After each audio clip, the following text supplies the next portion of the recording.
Welcome to on record.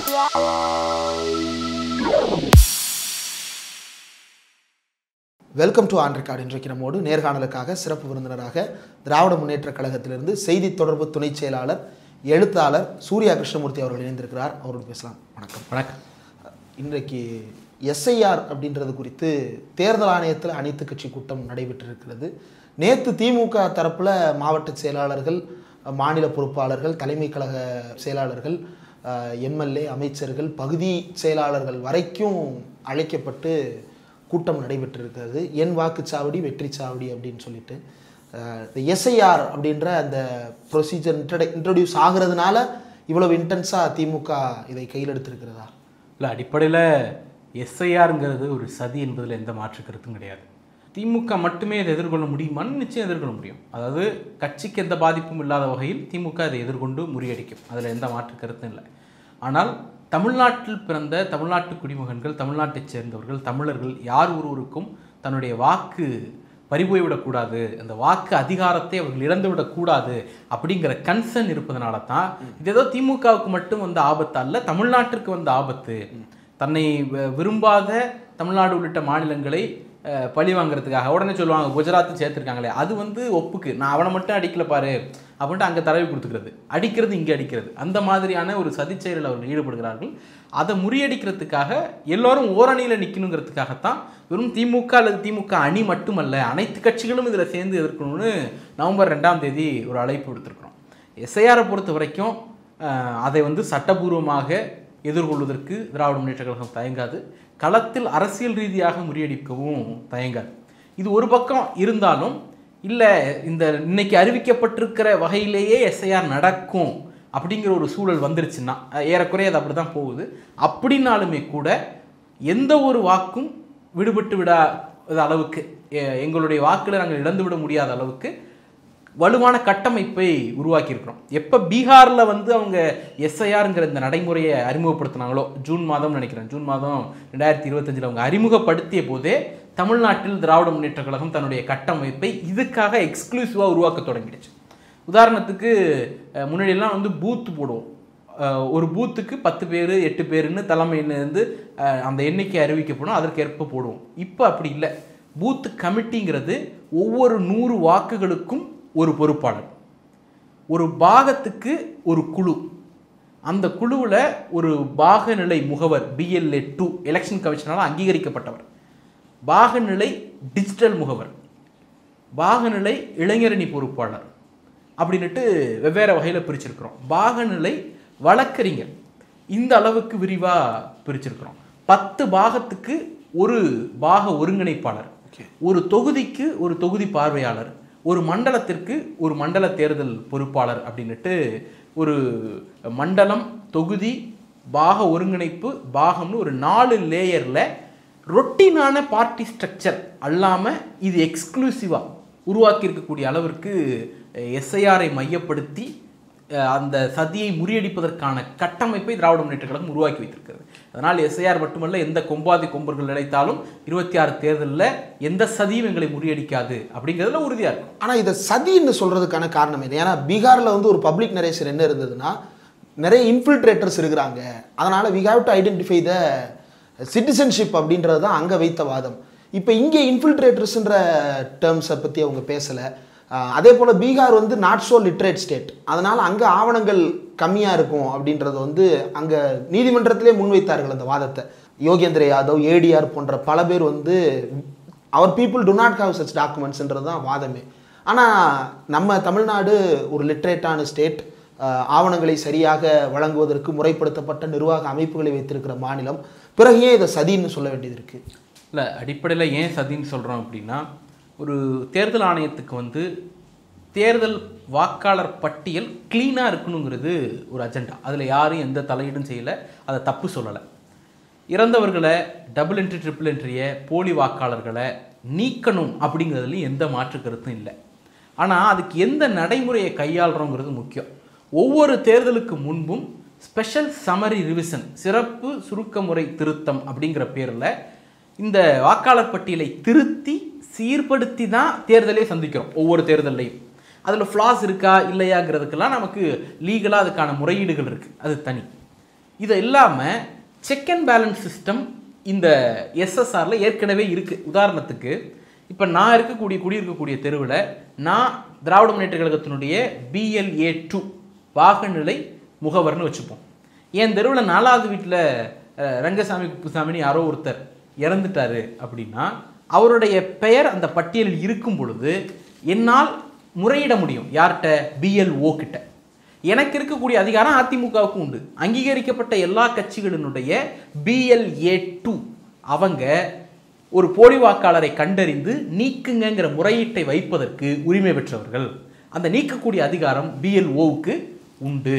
அப்படி இருக்கிறப்போ இந்த BLA 2 BLO special summary revision இதன் மூலமாகவே சாத்தியப்படுத்தக்கூடிய ஒரு விஷயத்துக்கு எதற்காக SIRங்கிற பெயரில் பூதாகாரப்படுத்தி ஒரு பெரிய ப்ராசஸ்க்குள்ள கொண்டு போறீங்க? ஒன்று, இதில் கூடுதல் ஆவணங்கள் கேட்குறாங்கல்ல, அப்போ இதுக்கு ஸ்பெஷலான ஒரு வழிமுறை அப்படின்றத அங்கே தான் சந்தேகம் வருது. இப்போ என்னன்னா, நான் 18 வயது நிரம்பியவுடன் தேர்தல் ஆணையத்துக்கிட்ட போய் நான் ஒரு மனு கொடுக்குறேன், என்னை வாக்காளராக இணைச்சிக்கங்க அப்படின்ட்டு.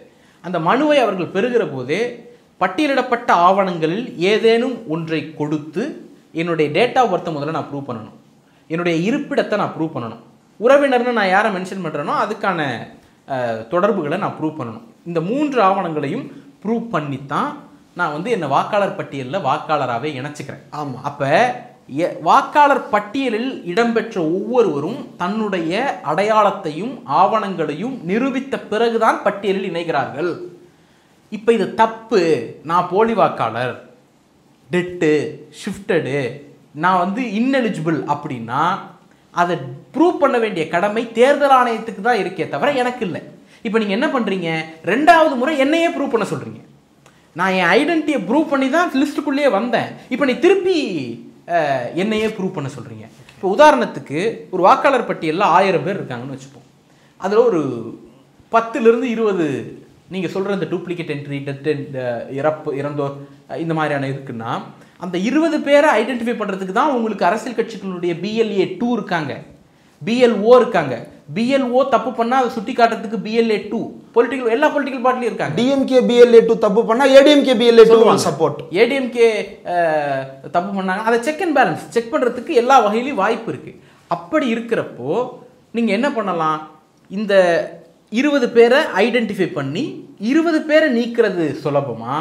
நான் மொத்தமாக இன்னைக்கு ராத்திரி 12 மணியோட தமிழ்நாட்டினுடைய தேர்தல் வாக்காளர் பட்டியல் செல்லாது, இட் இஸ் ஃப்ரீஸ்டு, அதை நான் நிறுத்தி வச்சுட்டேன் அப்படின்னு டிக்ளேர் பண்ணிவிட்டு நீ எல்லாம் ப்ரூவ் பண்ணுவோம் ஐடென்டிட்டியை அப்படின்னு சொல்கிறது.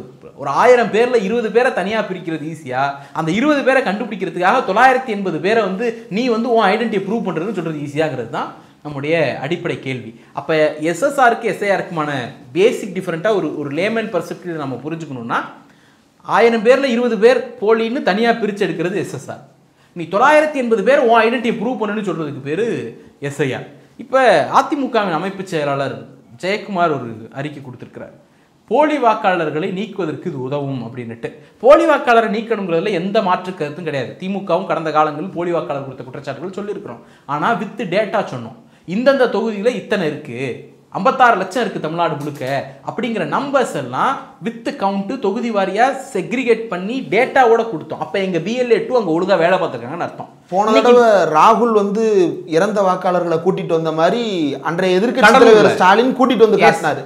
கடலூரில் இறந்தோர்னு நீக்கப்பட்ட பட்டியலில் இருந்தவர்களை மேடையேற்றினார். அந்த விவகாரத்தில் இன்னைக்கு நாடாளுமன்ற எதிர்க்கட்சி தலைவர் ராகுல் காந்தி அவர்களுக்கு முன்னோடியாக திராவிட முன்னேற்ற கழகத்தினுடைய தலைவர், தமிழ்நாட்டுடைய முதலமைச்சர் கடலூரில் செயல்படுத்தி காட்டினார். இப்போ அந்த அனுபவங்கள்லாம் இருக்குது. அப்போ நீங்கள் என்ன பண்ணணும், போலி வாக்காளர் இருக்குன்னா இந்தந்த வார்டில், இந்தந்த பூத்தில், இந்தந்த இடத்துல எவ்வளோ இருக்குது அப்படிங்கிறத லிஸ்ட் பண்ணி கொடுத்தீங்கன்னா உங்கள் BLA 2 ஒழுங்காக வேலை பார்த்துருக்காங்கன்னு அர்த்தம். அப்போ இல்லை தேர்தல் ஆணையம் தான் அதை செய்யணும், அதில் மாற்றுக்கிறது இல்லைன்னா they are authority to do. ஆனால் ஐடென்டிஃபை பண்ணுற கெப்பாசிட்டி கூட அதிமுகவுக்கு இல்லையா? அப்போ BLA 2 செயலிழந்து கிடக்காங்களா? கடைநிலை வரைக்கும் 68,476 பூத்துலையும் வேலை செய்கிறதுக்கு அதிமுகவுக்கு ஆள் இல்லை அப்படிங்கிறத ஒத்துக்கிறாரா ஜெயக்குமார்? இல்லை, அவங்கெல்லாம் எம்ஜிஆர் காலத்தில் வேலை பார்த்தாங்க, அம்மையார் ஜெயலலிதா காலத்தில் வேலை பார்த்தாங்க, எடப்பாடிக்கெல்லாம் வேலை பார்க்குறதான்னு நினச்சி சோர்ந்து போயிட்டாங்க அப்படிங்கிறாரா? என்ன சொல்ல வரீங்க? அப்போ உங்களுடைய செயலின்மையை அல்லது இன்எஃபிஷியன்சியை நீங்கள் வெளிச்சம் போட்டு காட்டுறீங்கன்னு அர்த்தம். அப்போ வெறும் எஸ்எஸ்ஆர் மூலமாகவும் BLO அண்ட் BLA2 மூலமாகவும் செய்யக்கூடிய ஒரு நார்மல் ப்ராசஸை ஒரு வாக்காளர் பட்டியலை முடக்கி எப்படி வந்து திடீர்னு ஒரு நாள் தோன்றி 1000 ரூபா நோட்டு 500 ரூபா நோட்டு செல்லாது அப்படின்னாரு. உடனே அன்றைக்கி என்ன சொன்னாங்க, தீவிரவாதம் ஒழிய போகுது, கருப்பு பணம் ஒழிய போகுது, லஞ்ச லாவணியம் ஒழிய போகுது, பெரு முதலாளிகள் ஊழல் செஞ்சவங்கெல்லாம் ரோட்டில் வந்து நிற்க போகிறாங்க அப்படின்னாரு. ரோட்டில் நின்னது நானும் நீங்களும். மணிக்கணக்கில் ATM வாசலில் நின்னது அன்னாடங்காட்சிகள். சுருக்கு பையில் இருந்தது தான் சுட்டுட்டு போனிச்சது. அப்போ அது அந்த ப்ராஜெக்ட் ஃபெயிலியர்னு நமக்கு தெரியும். அதே போல் இன்றைக்கி நீங்கள் வாக்காளர் பட்டியலை முடக்கி வைத்துவிட்டு இன்றைக்கி டவுன்லோட் கூட பண்ண முடியல. டெக்னிக்கல் எரராக என்னன்னு தெரியல. இன்றைக்கி அந்த பட்டியலை டவுன்லோட் கூட பண்ண முடியும், ஏன்னா முடக்கிட்டாங்க. அந்த அளவிற்கு நெருக்கடியை உண்டு பண்ணி பண்ணுறீங்க. இது ஒரு தேர்தல் காலத்தில் தான் பொதுவாக வந்து ஒட்டுமொத்த ஸ்டேட் மிஷினரியும் தேர்தலுக்காக வேலை பார்க்கும். ஆமாம். நீங்கள் ஒரே நாடு ஒரே தேர்தலுக்கு என்ன லாஜிக் சொல்கிறீங்க? ஸ்டேட் மிஷினருடைய எஃபிஷியன்சியை பல தேர்தல்கள் வரது குறைக்குது அப்படின்னு சொல்கிறீங்கல்ல. இப்போ தேர்தலுக்கு முன்னாடியே ஒரு 3 மாதம் ஒட்டுமொத்த ஸ்டேட் மிஷினரி இதில் கொண்டு போய் இன்வால்வ் பண்ணுறது என்ன அர்த்தம்?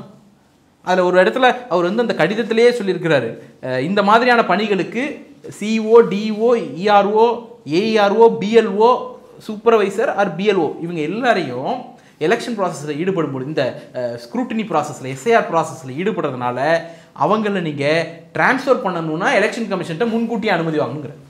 நாளைக்கு மெட்ரோ ஆர்ட்லேருந்து அல்லது ஒரு XYZ டிபார்ட்மெண்ட்லேருந்து கார்பரேஷனுக்கு ஒரு திறமையான அதிகாரி தேவைப்படுறாரு, இல்லை அங்கே ஒரு மிஸ்டேக் பண்ணுறாரு, அதனால் நான் இங்கே மாற்றுறேன் அப்படின்னு அரசு ஒரு முடிவெடுக்குதுன்னா நான் எலெக்ஷன் கமிஷன்ட்ட போய் இது பண்ணணும். ஏன்னா அவர் இந்த SIR ப்ராஜெக்ட்டில் ஒரு இன்வால்வ் ஆயிருக்காரு. இன்னும் புரிஞ்சுக்கிற மாதிரி கேட்கணும்னா, இப்போ நகராட்சியில் தேர்தல் அதிகாரி வந்து இந்த நகராட்சி ஆணையர். ஆமா, அவரை மாத்தணும்னா நீங்க தேர்தல் ஆணையத்திட்ட கேட்டு தான் மாத்தணும். இப்போ அப்படிதான் ப்ராசஸ். இது பொதுவா எலெக்ஷனுக்கு பிறகு தான், இந்த எலெக்ஷன் அறிவிச்ச பிறகு, மாடல் கோட் ஆஃப் கான்டக்ட் அறிவிக்கப்பட்ட பிறகு என்னென்ன நடைமுறையெல்லாம் அரசுடைய நிர்வாகத்தில் கட்டுப்பாடுகள் ஏற்படுமோ அதெல்லாம் நீங்க இன்னைக்கு ஏற்படுத்தி வச்சிருக்கீங்க. ட்ரான்ஸ்ஃபர் பண்ணணும்னா நான் திருப்பி எலெக்ஷன் கமிஷன்ல போய் நிற்க வேண்டியிருக்கும். இப்போ இது எக்ஸ்ட்ரா பவர் எக்ஸசைஸ் இல்லையா? இல்லை, அது என்னென்னா எலெக்ஷன் கமிஷன் இந்த ப்ராசஸ் எனக்கு ஆர்டிகல் 2, 3 to 4 படி எனக்கு பவர் இருக்குங்கிறது. அந்த வழக்குன்னு செட்டில் ஆகலை. பீகாரினுடைய SIRக்கு எதிரான வழக்குன்னு செட்டில் ஆகலை. செட்டில் ஆனாதான் இது எக்ஸ்ட்ரா ஜுடிஷியரி பவரா அப்படிங்கிறதெல்லாம் நமக்கு தெரியும். இல்லை, அப்படி பார்த்தா ஆர்டிகல் 356 கூட தான் கையில் இருக்கு, உடனே கலைச்சிட முடியுமா அவங்களால? இவங்க அதான் சொல்கிறேன்ல, தன்னுடைய அதிகாரத்தை மீறி இவர் SSR நீங்கள் பல உடனே சொல்கிறாங்க முன்னாடி SIR நடந்திருக்கு அப்படின்ட்டு. முன்னாடி எதுவுமே இத்தனை நாட்களுக்குள்ளே இதை முடிக்கணும் அப்படின்னோ தேர்தலை 4 மாதத்துக்கு முன்னாடி வச்சுட்டு அதற்கு முன்போ பண்ணப்படலை. இப்போ நீங்கள் உதாரணத்துக்கு 2002 பண்ணதா ஒரு கணக்கு இருக்குது தமிழ்நாட்டில். 2002 என்ன தேர்தல் இருந்துச்சு? நமக்கு தேர்தல் முடிச்ச பிறகு பண்ணோம். அடுத்து 2004 தான் தேர்தல். ஒரு 37 கான்ஸ்டிடுவன்சிக்கு மட்டும் 197 கான்ஸ்டிடுவன்சிக்கு 2002 பண்ணுறோம். 37 கான்ஸ்டிடுவன்சிக்கு 2005 பண்ணுறோம். 2006 தான் உங்களுக்கு தேர்தல். கேப் இருக்குது. அந்த கேப் வச்சுட்டு தான் பண்ணோம். இப்போ அந்த அடிப்படையில் பார்த்தோம் அப்படின்னா முந்தைய SIRகளையும் எதையும் ஒப்பிட முடியாது. இது தேர்தலை 4 மாசத்துல வச்சுட்டு நீ ஒன்று ப்ரூவ் பண்ணு அப்படிங்கிறது நெருக்கடி அப்படின்னு சொல்கிறோம். ஓகே, இதில் நிறைய கான்ட்ராடிக்ஷன்ஸ் இருக்குதோன்னு தோணுது. தேர்தலில் ஓட்டு போட போகும்போது என்னுடைய வாக்காளர் அடையாள அட்டை எனக்கு தேவையில்லை, அரசால் அங்கீகரிக்கப்பட்ட என்னுடைய பெயரும் புகைப்படமும் இருக்கின்ற ஏதோ ஒரு அடையாள அட்டையை கொண்டு போனால் போதும். அதை தேர்தல் ஆணையமே ஒவ்வொரு தேர்தலுக்கு முன்னாடியும் அட்டை இல்லைன்னு பயப்படாதீங்க, அட்டையை தொலைச்சிட்டோன்னு பயப்படாதீங்க, ஆதார் கொண்டு போங்க, டிரைவ். இப்போ இந்த மாதிரி ஒரு set of documents, I think 11 or 12 documents already கொடுத்துருக்காங்களே, அது எல்லாமே இப்போயும் அக்செப்டடா? இல்லை, இப்போ அடிப்படையில் அவங்க என்ன சொல்கிறாங்கன்னா இந்த டாக்குமெண்ட்லாம் எங்கே தேவை வருது அப்படிங்கிறது முக்கியம். இப்போ தமிழ்நாட்டை பொறுத்த வரைக்கும் 2 கட் ஆஃப் டேட். ஒன்று வந்து 197 தொகுதிக்கு 1/1/2002, 37 தொகுதிக்கு 1/1/2005. அதாவது முந்தைய SIR எப்போ நடத்தப்பட்டதோ அதன் அடிப்படையில் உருவாக்கப்பட்ட தேதி. நம்ம இன் ஜென்ரல் ஒரு வாதத்துக்காக 1/1/2002ன்னு வச்சுப்போம். இந்த 2002 பட்டியலில் உங்களுடைய பெயர் இருக்குமானால் உங்களுக்கு பிரச்சனை இல்லை, அதை அப்படியே விட்டுடலாம். இந்த 2002 பட்டியலில் என் பேர் இல்லை அப்படின்னா நான் வந்து சில டாக்குமெண்ட்டை கொடுக்கணும். என்ன வகையான டாக்குமெண்ட்டை கொடுக்கணுன்னா அதை 3 கேட்டகரியாக பிரிக்கிறாங்க.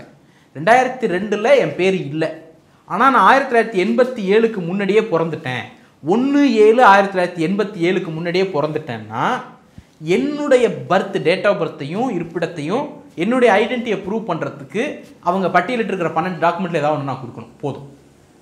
1/7/87லேருந்து 2/12/2004 இந்த டைம் பீரியடுக்குள்ளே நான் பிறந்திருந்தேன்னா நான் வந்து என்னுடைய ஐடென்டிட்டியும் ப்ரூவ் பண்ணணும், என்னுடைய அப்பா இல்லை அம்மா 2 பேரில் யாராவது ஒருத்தருடைய ஐடென்டிட்டி சேர்த்து ப்ரூவ் பண்ணணும்.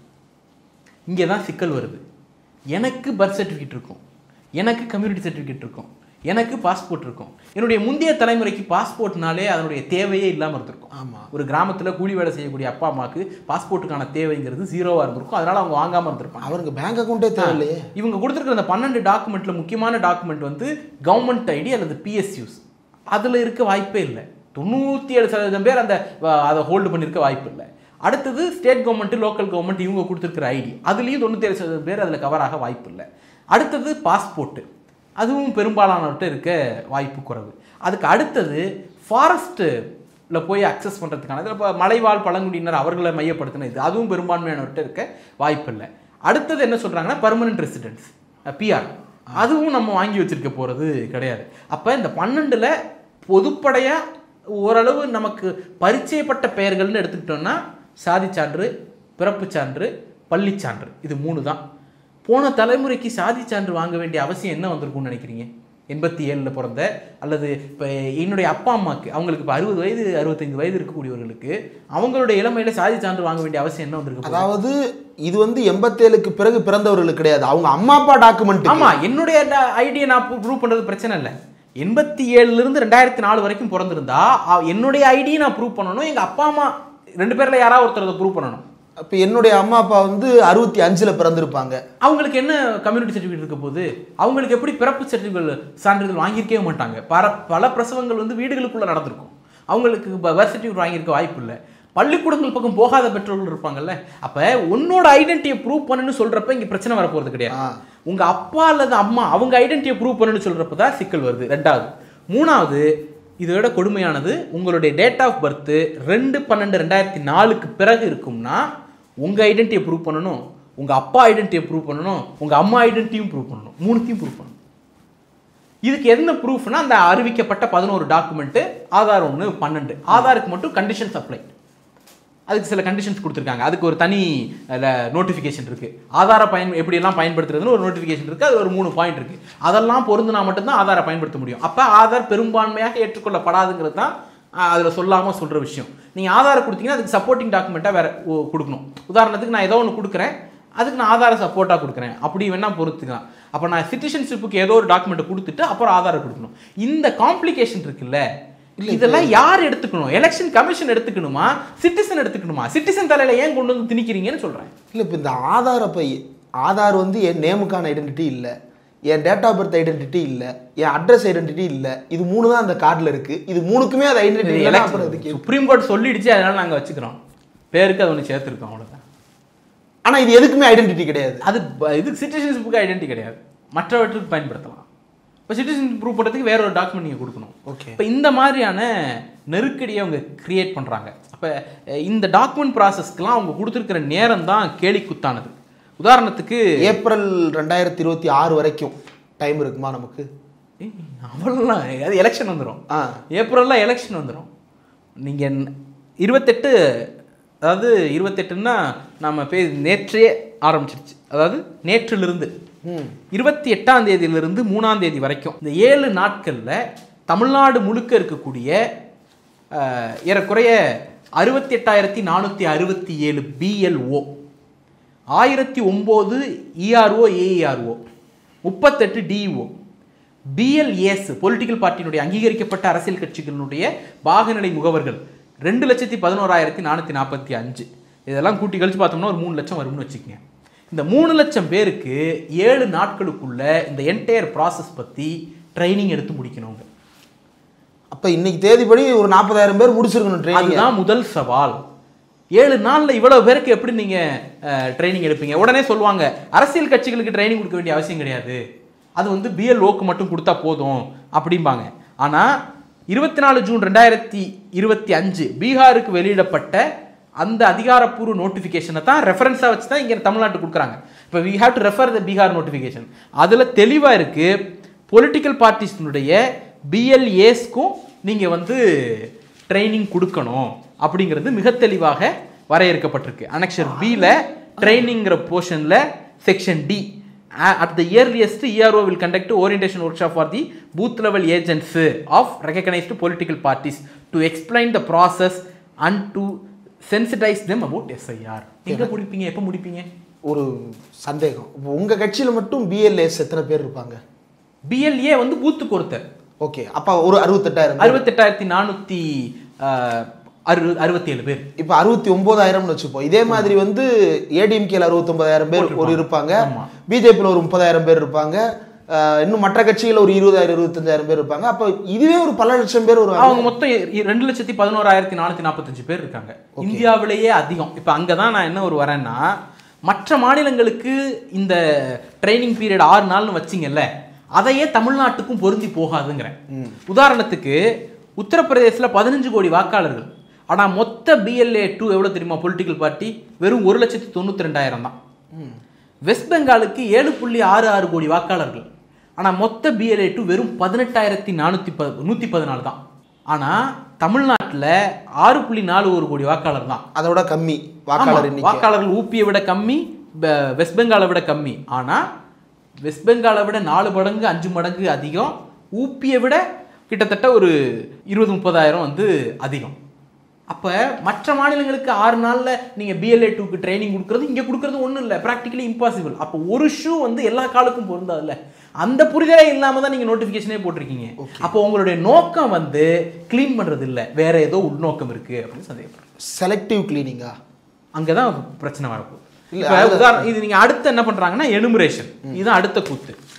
தமிழ்நாடு முழுக்க 68,467 BLO பூத் லெவல் ஆஃபீஸர் என்ன பண்ணணுமா, 6,41,15,000 வாக்காளர்களுக்கு டோர் டு டோர் எனுமரேஷன் ஃபார்மும் கொடுக்கணும்.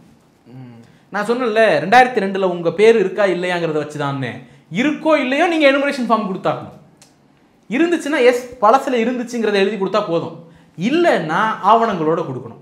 இருந்துச்சுன்னா ஆவணம் இல்லாமல் வெறும் அந்த ஃபார்மை மட்டும் கொடுத்தா போதுங்க, இல்லைன்னா ஆவணத்தோட சேர்த்து அந்த ஃபார்மை கொடுக்கணும். இப்போ 68,460 பேர் 6,41,15,000 பேரை போய் ரீச் பண்ணி இந்த ஃபார்மை கொடுத்து கரெக்ஷன் பண்ணி வாங்கணும். இது ரேண்டம் ஃபார்ம் கிடையாது, பிளைன் ஃபார்ம் கிடையாது. ஒவ்வொரு ஃபார்ம்லையும் என்னுடைய பெயரும் அந்த குறிப்பிட்ட வாக்காளருடைய பேரும் அவருடைய நம்பரும் இருக்கும். அப்போ எனக்குள்ள ஃபார்மை உங்கள்கிட்ட கொடுக்க முடியாது, உங்களுக்குள்ள ஃபார்மை அவர்கிட்ட கொடுக்க முடியாது. ஓ, எக்ஸாம் சென்டர் மாதிரி ஐடென்டிஃபை பண்ணி தான் கொடுக்க முடியும். ஓகே, இப்போ உதாரணத்துக்கு இதுதான் அவங்க கொடுத்துருக்கக்கூடிய அனெக்சர் 3. சரி, அனெக்சர் 3ல ப்ரீ பிரிண்டட் எலக்டருடைய நேமும் ப்ரீ பிரிண்டட், EPIC அட்ரஸ் இதெல்லாம் pre printed, serial number part இதெல்லாம் pre printed, old photo pre printed. அப்போ என்ன அர்த்தம்னா, ஒரு 10 ஃபார்ம் எடுத்துகிட்டு போய் வீட்டில் 10 பேர் இருக்காங்களா 10 ஃபார்ம் கொடுத்துருவோம், கொடுக்க முடியாது. இப்போ சூர்யாக்குன்னு எக்ஸ்க்ளூசிவாக ஒரு ஃபார்ம் இருக்கும், இந்திரகுமாருக்குன்னா இந்திரகுமாருக்குன்னு ரிஜிஸ்டர்டு போஸ்ட் மாதிரி கையில தான் கொடுக்கணும், அப்படிதான் கொடுத்தாகணும். இதை வந்து 68,000 பேர் 6,41,00,000 பேர் கொடுத்துருவாங்கிறது எவ்வளவு பெரிய கேள்விக்குத்து. இது சென்சஸோட பெரிய எக்ஸசைஸ் ஆச்சு. அதை தான் ஒரு மாசத்துல முடியுங்கிறாங்க. எனுமரேஷனுக்கு அவங்க கொடுத்துருக்கக்கூடிய டைம் வெறும் 30 நாள். அந்த 30 நாள்ல நாங்க மீண்டும் மீண்டும் சொல்றது, தலைவர் திமுக தலைவர் எங்களுடைய தலைவர் வலியுறுத்துறது என்னன்னா, நீ இதை கரெக்ஷன் போடாதுன்னு சொல்லவே இல்லை, நீ SSR இருக்கு அதன் மூலமா பண்ணிட்டு போ. SIRனு வெறும் 30 நாள்ல ஏன் பண்ற? இந்த எனுமரேஷனுக்கு பீரியட் 30 நாள் தானே, அதுவும் வடகிழக்கு பருவமழை. நீங்க வழக்கமா காஷ்மீர்ல ஏதாவது புயல் அடிக்குது, இந்த பனி புயல் அடிக்குதுன்னா தேர்தல் ப்ராசஸை ஒத்தி வைப்பாங்க. ஆமா, ஏதோ ஒரு இடத்துல பேரிடர் நடக்குது அப்படின்னா ஒத்தி வைப்பாங்க. இப்போ தமிழ்நாட்டிலே கூட உதாரணங்கள் இருக்கு. ராஜீவ் அசாசினேஷன் அப்போ தேர்தல் கொஞ்சம் சில நாட்கள் ஒத்தி வைக்கப்பட்டது. நீங்க அந்த மாதிரி இது வடகிழக்கு பருவமழை தமிழ்நாட்டை மிக தீவிரமாக கடந்த காலங்களில் தாக்கிட்டு இருக்கு. மொத்த ஸ்டேட் மிஷினரியும் அந்த நிவாரணம் கொடுக்கறதுல ஆப்ரேட் ஆகிட்டு இருக்கும் பொழுது நீ இந்த பேர்டனை தூக்கிட்டு வந்து வச்சு 30 நாளுக்குள்ள இந்த எனுமரேஷன் முடி அப்படிங்கிறது எவ்வளோ பெரிய சவால். நீங்கள் அதுவும் அந்த எனுமரேஷனுக்கு அவங்க கொடுத்துருக்க டைம் வந்து 4/11/2025 4/12/2025 பீக் மான்சூன் டைம் நமக்கு. இதில் வந்து பிரிண்டட் பேப்பரை கொண்டு போய் கொடுக்கணும் இந்த மழையில். எஸ், இதுதான் சவால்னு சொல்கிறோம். இதெல்லாம் அடுத்து என்ன பண்ணணும்னா, இதெல்லாம் ப்ராசஸ் பண்ணுறதுக்கு அவங்களுக்கு எடுத்துக்கூடிய நாள் வந்து 5/12/2012 8/12/2013 3 நாளில் இதெல்லாத்தையும் ப்ராசஸ் பண்ணிடுவாங்க. இந்த 6 கோடி படிவங்களையும் ப்ராசஸ் பண்ணி 8 கோடி படிவம். ஆமாம், அது டிஜிட்டலாக பண்ணுறேன்னு சொல்கிறாங்க. பட் ஸ்டில் பண்ண உடனே 9/12/2025 டிராஃப்ட் லிஸ்ட்டு ரெடி ஆகும். இந்த டிராஃப்ட் ஆமாம், அடுத்த நாளே டிராஃப்ட் லிஸ்ட் போட்டுருவாங்க. இந்த டிராஃப்ட் லிஸ்ட் அடிப்படையில் நான் வந்து என்னுடைய கிளைமை போய் எடுத்துக்கலாம். அதாவது என் பேர் விடுபட்டுருச்சுங்க, என் பேர் 2 இடத்துல இருக்குங்க அப்படிங்கிற கிளைமை நான் ரைஸ் பண்ணலாம். அதுக்கு அவங்க கொடுத்துருக்கிற கால அவகாசம் 1 மாதம். அந்த கிளைமை செட்டில் பண்ணுறதுக்கு அவங்க எடுத்துக்கிட்ட கால அவகாசம் 50 நாள். எல்லாம் முடிஞ்சு 7/2/2026 ஃபைனல் லிஸ்ட்டு பப்ளிஷ் ஆகிடும். அதிலிருந்து அதிகபட்சம் 1 மாதத்தில் election model code of conduct publish ஆகிடும். அப்போ எவ்வளவு நெருக்கடியான அதாவது நெக் ஆஃப் த மொமெண்ட் சொல்லுவோம்ல, அந்த மொமெண்ட்ல இந்த எக்ஸசைஸை ஏன் செய்யறீங்கிறது தான் கேள்வி. இப்போ இதே வந்து அடுத்த வருஷம் ஜூன்ல இருந்து ஆகஸ்ட், செப்டம்பர், அக்டோபர் வரைக்கும் ஒரு வருஷம் டைம் எடுத்து முடியும். பண்ணுங்க. இல்ல இதையே நீங்க போன வருஷம் ஆரம்பிச்சிருங்க. 24 எலெக்ஷன் முடிஞ்ச உடனே ஆரம்பிச்சிருந்தீங்கன்னா பிரீத்திங் ஸ்பேஸ் இருக்கும்ல, டைம் கிடைச்சிருக்கும்ல, எல்லாரும் தன்னுடைய ஐடென்டிட்டியை. ஏன்னா உங்க மோட்டோ என்ன, நீங்க தெளிவா ஒரு இடத்துல சொல்றாங்க, ஒவ்வொரு எலெக்ஷன் இந்த பிஎல்ஓ அப்புறம் வந்து இஆர்ஓ ஏஇஆர்ஓ இவங்க எல்லாருக்கும் கடமைன்னு ஒன்று வரைய இருக்குது தேர்தல் ஆணையம். என்ன கடமைன்னு வரைய இருக்குதுன்னா, யார் ஒருவரும் இந்த ப்ராசஸ்லிருந்து விடுபற்றக்கூடாது, கடைக்கோடி வாக்காளரும் இணைக்கப்படணும். 18 வயது நிரம்பிய எலிஜிபிள் சிட்டிசன் அவ்வளவு பேரையும் நீங்க பட்டியலில் இணைக்கணும், இது உங்க கடமை அப்படின்னு சொல்லுது.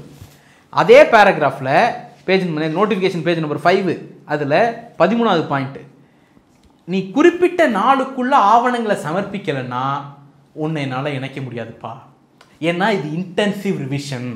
அதுதான் தெளிவாக இருப்பாருங்க.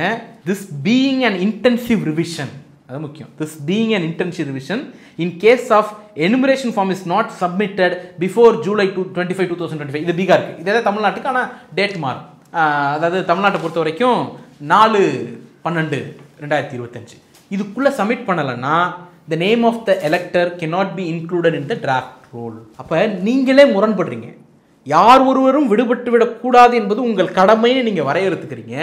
இன்னொரு பக்கம் நீங்கள் இந்த தேதிக்குள்ளே கொடுக்கலன்னா உங்களை சேர்க்க முடியாது. ஏன் சேர்க்க முடியாது, ஏன் இந்த தேதியை மேண்டேட் பண்ணுறீங்க? ஏன்னா அவங்க எல்லாம் சொல்கிறாங்க this being an intensive revision. நாங்கள் அதனால தான் கேட்குறோம், இன்டென்சிவ் ரிவிஷனுக்கு பதிலாக சமரி ரிவிஷன் போங்க, இந்த நெருக்கடி வராதுல்ல, எல்லாத்தையும் ஃப்ரீஸ் பண்ணிட்டு ப்ரூவ் பண்ண வேண்டிய அவசியம் வந்திருக்காதுல்ல. இன்டென்சிவ் ரிவிஷனை காலம் எடுத்து பண்ணுங்க, ஒரு வருட காலம் எடுத்து பண்ணுங்க. அப்போ வந்து நீங்கள் டார்கெட்டாக யாரையாவது தூக்குனீங்கன்னா ஈஸியாக ஐடென்டிஃபை பண்ணி கிளைம் பண்ணி எங்களால் திருப்பி அந்த ஓட்டை மீட்க முடியும்ல. அப்போ அதுக்கு ஸ்பேஸ் கொடுக்கக்கூடாதுங்கிறது தான் நோக்கம்னு சொல்கிறேன். ஓகே, இது பட்டியலின மக்கள், பழங்குடி மக்கள், பெண்கள், சிறுபான்மையினர் இவர்களுக்கு எதிரானதுன்றதை திமுக தலைவர், தமிழ்நாடு முதலமைச்சர் ஆல்ரெடி அறிவிப்பாகவே அதை செஞ்சுட்டாரு. அதனால் இதை கடுமையாக எதிர்க்கிறோம் அப்படின்னு. அதிமுக இதை ஆதரிக்கிறது, திமுக கூட்டணி முழுமையாக இதை எதிர்க்கிறது. நவம்பர் 2 அனைத்து கட்சி கூட்டம். இப்போ இது நடக்க தான் போகுது. இப்போ இதுக்கு எதிராக என்ன செய்ய போகுது திமுக கூட்டணி? அந்த களத்தில் வலுவாக இருக்கிறோம், களத்தில் அதை எதிர்கொள்றதுக்கு நாங்கள் தயாராக இருக்கிறோம். அதை தாண்டி யார் ஒருவருடைய வாக்குரிமையும் பறிக்கப்படக்கூடாதுங்கிறதுக்காக தான் அனைத்து கட்சி கூட்டத்தை கூப்பிட்டு இருக்கோம். இன்னொன்று, நான் வந்து இந்த இதனுடைய பின்னணியை ஏன் சந்தேகத்துக்கு உட்படுத்துகிறோங்கிறது முக்கியமான கேள்வி. ஏன்னா தேர்தல் ஆணையத்தினுடைய தொடர் செயல்பாடுகளை வந்து நாம் இந்த இடத்துல பார்க்க வேண்டியிருக்கு. முதல்ல எலக்டோர் பாண்டுன்னு ஒன்று கொண்டு வந்தாங்க, தேர்தல் நிதி பத்திரங்கள். அது குறித்து அது ஒரு ஊழல் அமைப்பு, அந்த சிஸ்டமே ஒரு ஊழலான சிஸ்டம், மிரட்டி பணம் வாங்குவதற்கு பயன்படுத்தக்கூடிய சிஸ்டம்ங்கிறது உச்சநீதிமன்றமே அதை தூக்கி போட்டுருச்சு. அப்போ உச்சநீதிமன்றத்தில் நடந்த வாத பிரதிவாதங்களில் அரசு ஒரு விஷயத்த சொல்கிறாங்க. என்ன சொல்கிறாங்கன்னா, யார் ஒருத்தர் எந்த கட்சிக்கு நிதி அளித்தார் என்பதை அறிந்து கொள்ளும் உரிமை குடிமகன்களுக்கு இல்லை. இந்த நாட்டினுடைய சிட்டிசனுக்கு ஒரு அரசியல் கட்சிக்கு யார் நிதி அளிச்சாங்கிறத தெரிஞ்சுக்கிற உரிமை இல்லை அப்படின்னாங்க. அப்போ அங்கேயே தேர்தல் ப்ராசஸினுடைய டிரான்ஸ்பரன்சியை பிஜேபி அரசு இழுத்து மூடுவதற்கான முயற்சியில் ஈடுபட்டுச்சு. அடுத்து ஒரு பொதுத்துறை நிறுவனம் யாரெல்லாம் பணம் கொடுத்துருக்கான்னு லிஸ்ட்டை வெளியிடுங்கன்னு ஒரு நீதிமன்றம் கூப்பிட்டு சொன்ன பிறகும் எங்களால் அந்த எக்ஸல் சீட்டை வெளியிடுறதுக்கு டெக்னிக்கலாக பிரச்சனை இருக்குது அப்படின்னு நீதிமன்றத்திலே போய் அவமானப்பட்ட கதை நமக்கு தெரியும். இது 2வது. 3வது, நீங்கள் கடந்த 10 ஆண்டுகளில் ஒவ்வொரு சட்டமன்ற தேர்தலும் சரி, நாடாளுமன்ற தேர்தலும் சரி, மோடி முன்கூட்டியே பிரச்சாரம் பண்ணி வச்ச இடங்களுக்கெல்லாம் முன்கூட்டியே தேர்தல் வந்துடும். அப்போ அவருடைய பிரச்சாரத்துக்கான ஏற்றார் போல தேர்தல் ஆணையம் வந்து பட்டியல் வெளியிடுது அப்படிங்கிற குற்றச்சாட்டு இருக்குது. அதை மறுக்கிற வகையில் எந்த செயல்பாடும் இது வரைக்கும் அந்த முனையிலிருந்து வரலை. 2 டேட்டையும் ஒப்பிட்டா it is a fact. Yes, fact. அப்படி தான் இருந்திருக்கு. அடுத்து முக்கியமான விஷயம் வாக்கு திருட்டு தொடர்பான புகார்கள். அதுக்கு இந்த நிமிடம் வரைக்கும் ஒரு clear cut explanation, documented explanation தேர்தல் ஆணையத்திடமிருந்து வரலை. 5வது முக்கியமான விஷயம் ஃபார்ம்சி டேட்டா. இப்போ உதாரணத்துக்கு மற்ற மாநிலங்கள் நடக்க குளறுபடி ஏன் தமிழ்நாட்டில் நடக்கலைன்னா திராவிட முன்னேற்ற கழகம் இங்கே அவ்வளோ வலுவாக இருக்கிறதுனால நடக்கலை. உதாரணத்துக்கு ஃபார்ம் 17C அந்த டேட்டாவை எடுத்துப்போம். கடைசி போலிங் 6 மணிக்கு க்ளோஸ் பண்ணுறோன்னு வச்சுங்க, டோக்கன் கொடுத்துருவோம். லாஸ்ட் ஓட்டர் தன்னுடைய வாக்கை செலுத்திய பிறகு அதிலிருந்து ஒரு கணக்கு போட்டு 10 நிமிஷத்துலேருந்து 15 நிமிஷத்துக்குள்ளேயே கூட 1 மணி நேரம்னு வச்சுக்கோங்களேன், அந்த ஃபார்ம் 17Cயில் மொத்தம் எத்தனை வாக்கு பதிவாயிருக்கு, இந்த என்ன பேலட் இது யூஸ் பண்ணியிருக்கோம், மெஷின் யூஸ் பண்ணியிருக்கோம், எல்லா டீட்டெயிலையும் போட்டு கையெழுத்து போட்டு எல்லா பிரதிநிதிகளும் கையெழுத்து போட்டு கொடுத்துருவாங்க. தமிழ்நாடு முழுக்க இருக்கக்கூடிய 68,426 பூத்துலையும் வாங்கக்கூடிய அந்த ஃபார்ம் 17C அன்னைக்கு இரவே அடுத்த 2 மணி நேரத்தில் கன்சால்டேட் பண்ணக்கூடிய பவர் திராவிட முன்னேற்ற கழகத்தினுடைய ஸ்ட்ரக்சருக்கு இருக்குது. ஆனால் தேர்தல் ஆணையம் அந்த கன்சால்டேட்டட் டாக்குமெண்ட்டை வெளியிடுறதுக்கு எத்தனை நாட்கள் எடுத்துக்கொண்டது? மாதக்கணக்கில் எடுத்துக்கிட்டாங்க. உச்சநீதிமன்றத்தில் போய் ஃபார்ம் 17C டேட்டாவை ரிலீஸ் பண்ணால் அது தேர்தல் முறையை சீர்குலைக்கும்னு சொன்னாங்க. அப்போ டிரான்ஸ்பரன்சியை இழுத்து மூடுறதுக்கு தேர்தல் ஆணையம் தயாராகி விட்டதுங்கிறது தானே அதனுடைய எவிடன்ஸ். நடந்துச்சா இல்லையா? அப்போ இந்த வகையிலையும் சந்தேகம் வருது. எல்லாத்தை விட முக்கியமான சந்தேகம் சிசிடிவி தொடர்பாக தேர்தல் ஆணையம் எடுத்த ஒரு முக்கியமான முடிவு. 2024 டிசம்பர் ஒரு அமெண்ட்மெண்ட்டை வந்து எலெக்ஷன் கமிஷன் ரூல்ஸில், அதாவது கான்டக்ட் ஆஃப் எலெக்ஷன் ரூல்ஸ் 1961 அதில் கொண்டு வராங்க. என்ன திருத்தம்னா அதனுடைய ரூல் நம்பர் 93 சப்செக்ஷன் 2(a) இந்த செக்ஷனை அமெண்ட் பண்ணுறாங்க. அந்த செக்ஷன் முன்னாடி எப்படி இருந்துச்சுன்னா, all other papers relating to the election shall be open to public inspection. தேர்தல் தொடர்புடைய எல்லா ஆவணங்களும் பொதுமக்களினுடைய ஆய்வுக்கு உகந்தது, உட்படுத்த அனுமதிக்கப்படுகிறதுங்கிறது இருந்துச்சு. அது அவங்க என்ன பண்ணுறாங்கன்னா, all the other paper as specified in these ரூல்ஸுங்கிறாங்க. அப்போ எல்லா ஆவணங்களுங்கிறத குறிப்பிட்ட ஆவணங்கள் மட்டும்னு மாற்றுறாங்க. அந்த குறிப்பிட்ட ஆவணங்களில் சிசிடிவி ஃபுட்டேஜ் இல்லை, அந்த குறிப்பிட்ட ஆவணங்களில் வீடியோ ஃபுட்டேஜ் இல்லை. அப்போது ஆஸ் அ பப்ளிக்காக நான் போய் சிசிடிவி ஃபுட்டேஜை கொடுங்கன்னு கேட்க முடியாது. ஏன்னா முன்னாடி அந்த சுதந்திரம் இருந்துச்சு, நீங்கள் இந்த டிரான்ஸ்பரன்சியை ஒழிச்சிட்டீங்க 2024 டிசம்பர் மாதம் கொண்டு வந்த அமெண்ட்மெண்ட்டில். அடுத்தது இன்னொரு அமெண்ட்மெண்ட் கொண்டு வராங்க. வேட்பாளர் கேட்கலாம்ல, பப்ளிக் கேட்க முடியலன்னா அந்த வேட்பாளர் கேட்பதற்கான டோர் விண்டோ வந்து 1 வருடம்னு இருந்துச்சு. 1 வருடத்துக்குள்ளே நான் போய் அந்த நம்பரை கேட்கலாம், அந்த வீடியோவை கேட்கலான்னு இருந்ததை 45 நாளாக சுருக்கிட்டாங்க. நான் 45 நாளுக்குள்ளே கேஸ் போட்டு டைரக்ஷன் வாங்கினா மட்டும்தான் அந்த ஃபுட்டேஜை வச்சுருப்பாங்க. இல்லைன்னா 46வது நாள் அழித்து விடுவார்கள். சட்டப்படி அதுக்கான ஸ்பேஸ் உருவாக்கிட்டாங்க. பல எலெக்ஷன் பெட்டிஷன் ஆண்டு கணக்காக பெண்டிங் இருக்குல்ல. ஒரு மினிமம் இன்ட்ரீம் டைரக்ஷன் வாங்கலைன்னா நான் கேஸ் போட்டுடுறேங்க 45 நாளில், இன்ட்ரீம் டைரக்ஷன் கிடைக்கல, என்ன பண்ண நடக்கும்? அழிச்சிருவீங்களா? அப்போ அந்த டிரான்ஸ்பரன்சியை கொடுத்தோண்டி புதைச்சிட்டிங்க. எல்லாத்த விட முக்கியமான ஒரு விஷயம், இந்த தேர்தல் ஆணையர்கள் நியமன சட்டத்தில் அவங்க பண்ண தில்லுமுள்ளு. நம்ம எல்லாருக்கும் தெரியும், 2023 மார்ச் மாதம் உச்சநீதிமன்றம் ஒரு அரசியல் சாசன அமர்வு தீர்ப்பளிக்குது. என்ன வழக்குலன்னா, அனுப் Barnwal versus union of India கேஸில் பிரதமர், எதிர்க்கட்சி தலைவர், உச்சநீதிமன்றத்துடைய தலைமை நீதி 3 பேரும் சேர்ந்து தேர்தல் ஆணையரை நியமிக்கிற ஒரு சட்டத்தை நீங்கள் உருவாக்கிட்டு வாங்கன்னு டைரக்ட் பண்ணுது. ஆனால் அவங்க என்ன பண்ணுறாங்க, இப்போ நமக்கு சொல்லுவாங்க நீட்டை ஏன் வச்சிருக்கேன்னு கேட்டால் உச்சநீதிமன்றம் சொல்லிடுச்சுப்பா வச்சிருக்கோம். ஆனால் இங்கேயும் உச்சநீதிமன்றம் தானே சொல்லிச்சு, தூக்கி குப்பையில் போட்டிங்களா இல்லையா? அப்போ குப்பையில் போட்டு என்ன பண்ணீங்க? பிரதமர், அவர் நியமிக்கிற ஒரு அமைச்சர், இப்போ அமித்ஷா எதிர்க்கட்சி தலைவர், இவங்க வந்து முடிவு பண்ணுவாங்க. இது கூட நம்ம பல நாட்கள் விவாதிச்சிருக்கோம். அந்த சட்டத்தில் டேஞ்சரான 2 அம்சம் இருக்குது. ஒன்று, உச்சநீதிமன்றத்தினுடைய நீதிபதிகளுக்கு இணையான ஸ்டேட்டஸ் கொண்ட, பொசிஷன் கொண்ட, சம்பளம் கொண்ட தேர்தல் ஆணையர்களை கேபினெட் செக்ரட்டரிக்கு ஈக்குவலாக குறைச்சிட்டாங்க.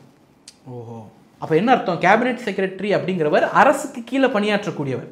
அப்போ எலெக்ஷன் கமிஷனருடைய status will be equal to cabinet secretary. அரசுக்கு கீழே பணியாற்றக்கூடியவருடைய ஸ்டேட்டஸ்க்கு ஈக்குவலண்ட்டாக கொண்டு வந்தாச்சு. அவருக்கு உளவியலாவே அரசை மீறி செயல்பட முடியாதுங்கிற ஒரு இடத்துக்கு கொண்டு வந்துட்டீங்க. ஏன்னா ஜுடிஷியல்னா உங்களுக்கு அது ஒரு ஸ்பெஷல் பவர் இருக்குங்கிற ஃபீலை உள்ள கொண்டு வந்திருப்பீங்க. இது ஒன்று.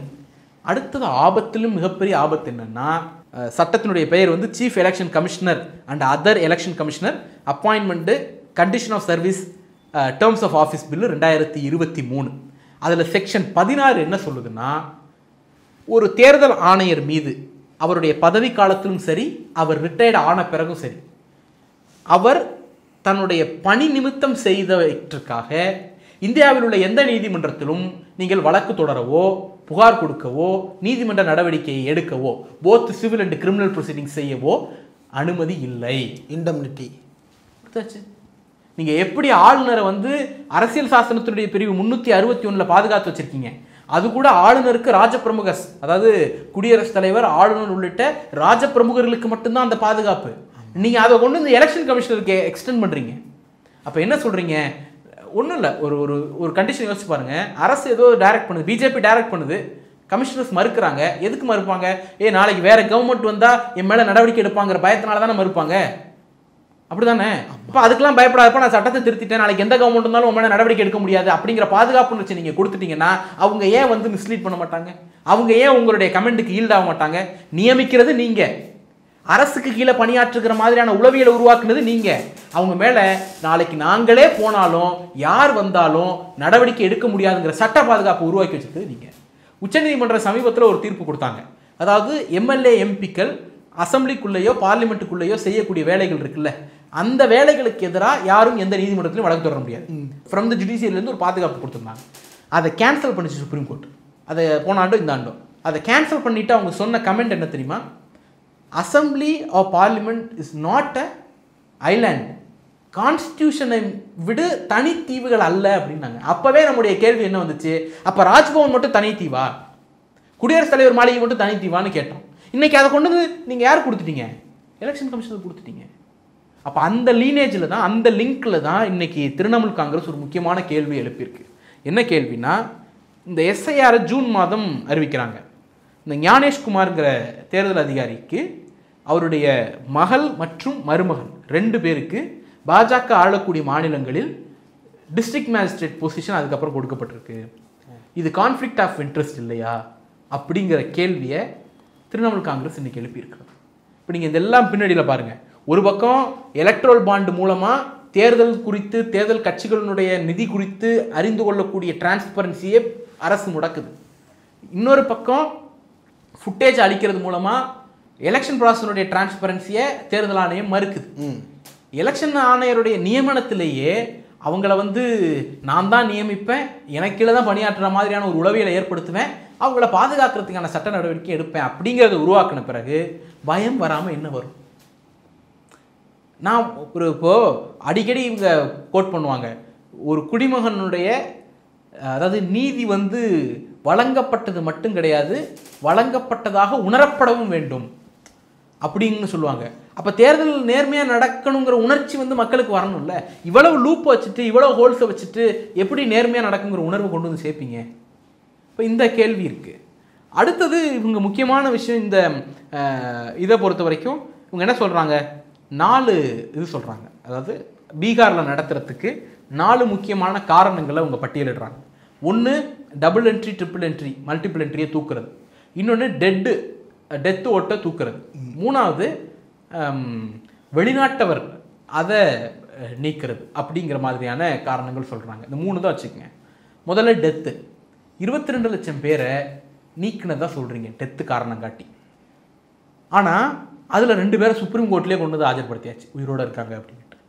ஒரு 7-8 பேரை கூப்பிட்டு ஆகஸ்ட் 13ஆம் தேதி நினைக்கிறேன் ராகுல் காந்தி அவர்கள் டீ பார்ட்டியை நடத்திட்டார். அப்போ அது என்ன, அங்கே உங்களுடைய கிளைம் ஃபெயிலியர் ஆகிடுச்சுல்ல, அதுக்கு மன்னிப்பு கேட்டிருக்கீங்களா? அதுக்கு என்ன விளக்கமாவது கொடுத்துருக்கீங்களா? அது தவறுங்கிற ஒப்புதலாவது கொடுத்துருக்கீங்களா? இல்லை. அடுத்து என்ன சொல்கிறீங்க, டூயல் என்ட்ரி, ட்ரிபிள் என்ட்ரி பற்றி பேசுகிறீங்க. இந்த டூயல் என்ட்ரி, ட்ரிபிள் என்ட்ரிக்குள்ளே வருவோம். அதாவது எலெக்ஷன் லிஸ்ட் பப்ளிஷ் ஆன பிறகு, வாக்காளர் பட்டியல், இறுதிப்பட்டியல் பப்ளிஷ் ஆன பிறகு 947 பேர் கயா மாவட்டத்தில் ஒரு அட்ரஸில் இருக்காங்கங்கிறத ராகுல் காந்தி அம்பலப்படுத்தினாங்க. அப்போ நான் க்ளீன் பண்ணிட்டேங்கிறது எங்கே போச்சு? நியூஸ் லாண்ட்ரி ஒரு ஆய்வறிக்கை சமர்ப்பித்தாங்க. 2243 அட்ரஸில் ஒவ்வொரு வீட்லேயும் 100+ இருக்கிறாங்க அப்படின்னு சொன்னாங்க. என்ன பதில் வச்சுருக்கீங்க?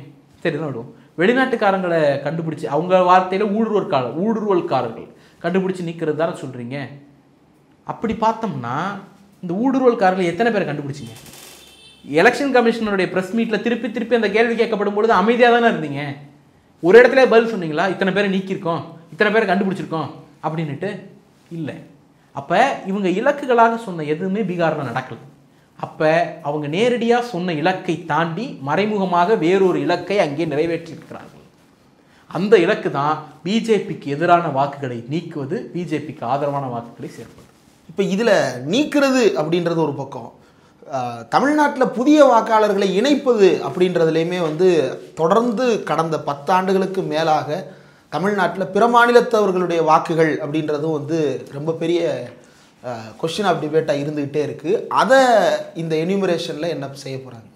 ஆக்சுவலாக நிறைய பேர் என்ன சொல்கிறாங்க அப்படின்னா, எப்படி நீக்கிறாங்கங்கிற அச்சம் இருக்குல்ல, மைனாரிட்டிஸ், தலித்துகள், பிற்படுத்தப்பட்டோர், பெண்கள், தமிழ்நாட்டை பொறுத்த வரைக்கும் ஆன்டி பிஜேபி தமிழ்நாடு உள்ள எல்லாருக்கும் உண்டு. இவர்களெல்லாம் டார்கெட் பண்ணி நீக்கிறாங்க அப்படின்னு ஒரு குற்றச்சாட்டை வச்சோம்னா அது எப்படி கண்டுபிடிப்பாங்கன்னு சில மேதாவிகள் கேட்குறாங்க. அதுவும் அதிமுகவிலேருந்து சில மேதாவிகள் அது எப்படி பேரை வச்சே கண்டுபிடிப்பாங்க அப்படின்னு கேட்குறாங்க. உங்களுக்கு நன்றாக தெரியும், இந்தியா முழுக்க ஒரு தெரு என்பது சாதியால் ஆனது, ஒரு ஊர் என்பது சாதியால் ஆனது, மதத்தால் ஆனது. இங்கே குடியிருப்புகள் வந்து மதத்தின் அடிப்படையில் இருக்கும், சாதியின் அடிப்படையில் இருக்கும். சென்னையிலே நீங்கள் பார்க்க தான் அப்படி இருக்கும். ஒரு இன்டீரியர்லாம் போனீங்கன்னா அந்த தெருவில் அந்த சாதி தான் பெரும்பான்மையாக இருக்குங்கிற நிலைமையெல்லாம் இருக்குது. பட் ஓரளவு அர்ப்பனை தவிர மிச்ச பகுதிகள், அதுவும் மெட்ரோபாலிட்டனை தவிர மற்ற பகுதிகளில் தெரு சாதி தான். அப்படி இருக்கிறப்ப இந்த தெருனாலே தெரிஞ்சிடும்ல, அது வந்து பிசி இல்லை சமூகத்தை சேர்ந்த யாரோ ஒருத்தர் இருக்கிற தெரு, அது பட்டியலத்தை சேர்ந்த யாரோ ஒருத்தர் இருக்கிற தெருங்கிறது ஈஸியாக தெரிஞ்சிடும்ல. ஒரு முஸ்லீம்களுங்கிறத பேரை வச்சு கண்டுபிடிக்க முடியாதா? அப்போ ஈஸியாக டார்கெட் பண்ணி தூக்குறதுக்கான பாசிபிலிட்டி இருக்குது, அதில் எந்த மாற்று கருத்தும் இல்லை, அதை மறுக்க முடியாது. ஒன்று மேபி அதை அவங்க போலியாக நம்ப வைக்கலாம், அப்படிலாம் இல்லைன்னு நம்ப வைக்க வேணால் முயற்சி செய்யலாமே தவிர அது இருக்குது. ஒன்று. ரெண்டாவது, வெளிமாநிலத்தவரை சேர்க்கறது குறித்து தேவையில்லாத அச்சத்தை உருவாக்குறீங்க அப்படிங்கிறாங்க. ஏன் அச்சத்தை உருவாக்குறோம்னா, 24 June 2025 notification number 23 ERS 2025 election commission ஏன் இந்த எஸ்ஐஆர் வேணும்னு விளக்கம் கொடுக்குது, என்னென்ன காரணங்களுக்காக இந்த ஸ்பெஷல் இன்டென்சிவ் ரிவிஷன் தேவைப்படுது அப்படின்ட்டு. அதில் அவங்க முக்கியமாக சொல்கிறது, கடந்த 20 ஆண்டுகளில் தொழில் நிமித்தம் ஒரு இடத்திலிருந்து இன்னொரு இடத்திற்கு நகர்வது என்பது அதிகமாகி இருக்கிறது, அதை கன்சிடர் பண்ணி தான் நாங்கள் இதை கொண்டு வரோம். அப்போ உங்களுடைய நோக்கங்களில் ஒன்று என்ன, காரணங்கள், அதாவது இந்த எஸ்ஐஆரை இம்ப்ளிமெண்ட் பண்ணுறதுக்கான காரணங்களில் ஒன்று புலம்பெயர் தொழிலாளர்கள். அப்போ எந்த அடிப்படையில் நாங்கள் நம்புறது, புலம்பெயர் தொழிலாளர் கொண்டு வந்து தமிழ்நாட்டை சேர்க்க மாட்டீங்கன்னு நாங்கள் எப்படி நம்புறது? நம்புறதுக்கு எந்த முகாந்திரமும் இல்லைல்ல. இது ஒன்று. ரெண்டாவது, பீப்புள் ரெப்ரசன்டேட்டிவ் ஆக்ட் தெளிவாக சொல்லுது, அதில் செக்ஷன் 19, செக்ஷன் 20, செக்ஷன் 21, அது மூணுலேயுமே நீங்கள் விலாவரியாக படித்தோம்னா தெரியும். நான் வந்து ஒரு தொகுதியில் வசிக்கிறேன்னு வச்சுக்கோங்களேன், அங்கே வீடு இருக்கிறது மட்டுமே நான் அந்த தொகுதியில் வாக்காளருக்கான எலிஜிபிலிட்டி கிடையாது. நான் வந்து எலெக்ஷன் கமிஷன் டாக்டர் மன்மோகன் சிங் அவர்களுடைய வழக்கில் ஒரு தீர்ப்பே இருக்குது. அந்த ஆர்டினரி ரெசிடென்ட்டுங்கிற வார்த்தை இந்த பீப்புள் ரெப்ரசன்டேட்டிவ் ஆக்டில் இருக்குது, 19, 20, 21 செக்ஷனில் ஆர்டினரி ரெசிடென்ட் அப்படிங்கிற வார்த்தைக்கு என்ன விளக்கம்ங்கிறத அந்த தீர்ப்பு சொல்லுது. அது என்ன சொல்லுதுன்னா, எனக்கு ஏதாவது ரூட் இருக்கணுங்க, ஒரு தொடர்பு இருக்கணும். அப்படி இருந்தால் மட்டும்தான் அந்த இடத்துல நான் அது என்னுடைய கான்ஸ்டிடுவன்சிங்கிற ஒரு ஃப்ரேம்குள்ளே வரும் அப்படிங்கிறது அந்த தீர்ப்பு. அதே போல் ஒரு குறிப்பிட்ட வீட்டில் நான் டெம்பரவரியாக இல்லைங்கிற காரணத்தினால மட்டுமே என் வாக்கு அங்கேருந்து இணைக்க முடியாது. என்னுடைய ஊர் வந்து தஞ்சாவூர் மாவட்டம், நான் இன்றைக்கி வேலை நிமித்தம் சென்னையில் இருக்கேன், நாளைக்கு கோயம்புத்தூரில் இருக்கலாம், அன்றைக்கி திருப்பூரில் இருக்கலாம், நாளை மறுநாள் ஆந்திராவில் இருக்கலாம். அப்போ நான் என்னுடைய வாக்கு வந்து அங்கே தானே இருக்கணும், அது என்னுடைய முடிவு தானே. அப்போ நான் என்ன பண்ணுறேன், நான் வீடு டெம்பரவரியாக இல்லைங்கிறதுனால நீ இணைக்க முடியாது. அப்போ புலம்பெயர் தொழிலாளர்கள் டெம்பரவரியாக அந்த ஊரில் இல்லைங்கிற காரணத்தினாலேயே அவர்களை வந்து நீங்கள் தமிழ்நாட்டில் சேர்க்க முடியாது. மூணாவது, ஒருத்தரை வந்து எப்போ நீங்கள் வாக்காளர் பட்டியலேருந்து நீக்கலான் இருக்கு. Once my identity is prove பண்ணி நான் பட்டியலில் இணைச்சிட்டேன்னா நான் இறந்த பிறகு நீக்கலாம், இல்லைன்னா என்னுடைய பெயர் 2-3 இடத்துல இருந்தால் நீங்கள் நீக்கலாம். மூணாவது, அது போலி வாக்கு அப்படிங்கிறத ப்ரூவ் பண்ணால் நீக்கலாம். இப்போது பீகாரை பொறுத்த வரைக்கும் 36 லட்சம் பேர் புலம்பெயர் தொழிலாளர்கள்னு ஐடென்டிஃபை பண்ணுறாங்க. இந்த 36 லட்சம் பேர் அவங்க நீக்கிட்டாங்க. என்னுடைய கேள்வி என்னென்னா, இந்த 36 லட்சம் பேருக்கு இந்தியாவில் வேறு ஏதாவது ஒரு மாநிலத்தில் ஒரு தொகுதியில் வாக்கு இருப்பதை தேர்தல் ஆணையம் எப்படி உறுதி செய்தது? அதை உறுதி செய்யாமல் எப்படி இவங்க வாக்கை நீங்கள் நீக்க முடியும், 36 லட்சம் பேர் வாக்கை? அப்போ என்னுடைய ரெண்டாவது கேள்வி, அந்த 36 லட்சம் பேர் எந்த மாநிலத்தில் வாக்காளர்களாக இருக்கிறாங்க? அந்த 36 லட்சம் வாக்குகள் என்பது சாதாரணமானது அல்ல. தமிழ்நாட்டினுடைய தேர்தல் வெற்றி தோல்வியை தீர்மானிக்கக்கூடியது. அந்த 36 லட்சம் பேர் எங்கே கொண்டு போய் சேர்க்க போறீங்க? தமிழ்நாட்டில் சேர்க்க மாட்டீங்கிறதுக்கு என்ன உத்தரவாதம்? அதில் அட்லீஸ்ட் 1/3 தமிழ்நாடு, கேரளா, ஆந்திராவில் இருக்கும்ல. சதர்ன் ஸ்டேட்டுக்கு தானே இருக்கும். ஏன்னா மொபிலைசேஷன் வந்து அங்கேருந்து இங்கே தானே நடக்குது. அப்போ நீங்கள் அந்த வகையிலையும் எந்த அஷூரன்ஸையும் கொடுக்கல. நீங்கள் சேர்க்கலாமாங்கிறதுக்கு ஒரு விஷயமே கொடுக்குறீங்க. என்னென்னா, அதை தெளிவாகவே வரையறுத்துருக்குறாங்க. செக்ஷன் 4, அதாவது பாயிண்ட் 4, 24 ஜூன் 2025 நோட்டிஃபிகேஷனில், in case of the application of registration as a new elector or for shifting from outside the state, there is a provision. நான் வேறு மாநிலத்திலேருந்து தமிழ்நாட்டுக்கு வந்தால் என்னுடைய வாக்குகளை இங்கே இணைச்சிக்கிறதுக்குன்னு ஒரு ஃபார்மையும் நீங்கள் சேர்த்தே கொடுத்துருக்கீங்க, நோட்டிஃபிகேஷன்லேயே கொடுத்துருக்கீங்க. அப்போ நான் எப்படி பயப்படாமல் இருக்க முடியும்? நம்பர் 1, நீங்கள் அங்கே 36 லட்சம் பேரை நீக்கிருக்கீங்க, அவங்கள எங்கே கொண்டு போய் சேர்க்க போகிறீங்க? ரெண்டாவது, இந்த எஸ்ஐஆரே புலம்பெயர் தொழிலாளரை மையப்படுத்தி தான் கொண்டு வரேங்கிறத ஒரு காரணமாக சொல்கிறீங்க. மூணாவது, வெளி மாநிலத்திலிருந்து இந்த 12 மாநிலங்களில் சேர்ப்பதற்கான ப்ரொவிஷனையும் சேர்த்து நோட்டிஃபிகேஷனில் கொடுத்துருக்கீங்க. இந்த மூன்றும் எங்களுக்கு அச்சத்தை ஏற்படுத்துகிறது. தமிழ்நாட்டில் பாஜகவை வெறுப்பதால் தமிழ்நாடு உள்ளிட்ட மாநிலங்களில் ஆன்டி பிஜேபி வாக்குகளை கொத்து கொத்தா தூக்கிட்டு அந்த இடத்தில் இந்தி பேசக்கூடிய மாநிலங்களிலிருந்து கொண்டு வந்து குவிப்பார்கள் அப்படிங்கிறது தான் எங்களுடைய நியாயமான பயம். தேசிய இனங்களின் இறையாண்மைக்கே ஒரு மிகப்பெரிய கேள்விக்குறியை ஏற்படுத்தி இருக்கிறது போல ஒரு விஷயம் வெளிப்படுது. என்ன நடக்குதுன்றதை பொறுத்திருந்து பார்ப்போம். இவ்வளவு நேரம் ஒதுக்கி விரிவாக இந்த நேர்காணல் தந்ததற்கு மிக்க நன்றி.